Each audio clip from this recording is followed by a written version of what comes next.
Bonjour, ici le podcast de la spécialité Histoire géopolitique et sciences politiques du lycée Passerelle-Grande-Bastide à Marseille. Aujourd'hui, pour vous faire découvrir notre discipline et vous donner des clés de la compréhension du monde, nous allons parler sport et politique. La question que nous allons traiter est comment le sport s'affirme-t-il comme un élément de soft power dans l'histoire ?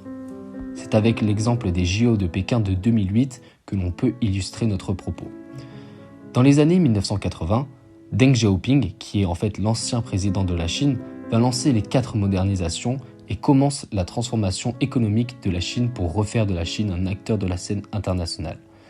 L'arrivée de Deng Xiaoping dans l'OMC en 2001 va lui permettre de rentrer dans la mondialisation. Et les JO de Pékin en 2008 viennent affirmer la montée en puissance de la Chine sur la scène géopolitique mondiale. Nous allons donc voir à présent comment ces JO de Pékin en 2008 ont aidé à affirmer la puissance de la Chine.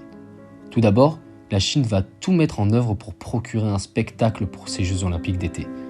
La déclaration d'ouverture va durer pas moins de 3 heures dans le stade national de Pékin, construit pour l'occasion.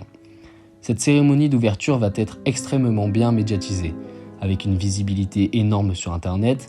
On dénombre d'ailleurs plusieurs milliards de téléspectateurs, des points de vue ébouriffants, des ralentis à en couper le souffle. Estimée à un coût de 100 millions de dollars, cette cérémonie chinoise est considérée comme la plus onéreuse de l'histoire des Jeux Olympiques. Cela peut paraître anodin, mais un tel niveau de cérémonie montre au monde entier la puissance de la Chine. Et ce n'est pas que la cérémonie qui le montre, mais toute la rigueur de l'organisation qui entoure ces JO, avec notamment toutes les infrastructures créées pour l'organisation qui vont aussi accélérer le processus de rénovation urbaine. Pour finir d'affirmer leur puissance, la Chine est le pays gagnant de ces JO avec plus de 100 médailles remportées. Ces Jeux Olympiques vont donc faire émerger la puissance de la Chine, mais surtout vont faire émerger des alliances entre États, et c'est là que l'on voit l'importance du sport dans la politique. Par exemple, les JO de Pékin en 2022 ont montré une forte alliance entre la Russie et la Chine face aux États-Unis et leurs alliés, en signant une déclaration commune dès le premier jour des JO, disant qu'ils sont opposés à tout élargissement futur de l'OTAN.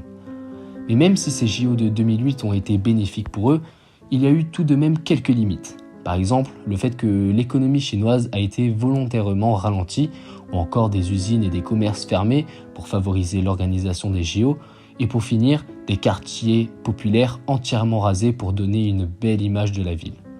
Ces JO ont même laissé place à quelques scandales, comme par exemple avec les accusations du Dalai Lama, qui est le chef spirituel tibétain, sur ces JO de Pékin, où il dénonçait en fait des violences de la Chine sur les Tibétains après qu'il y ait eu quelques débordements de la part de Tibétains sur ces Jeux Olympiques de 2008.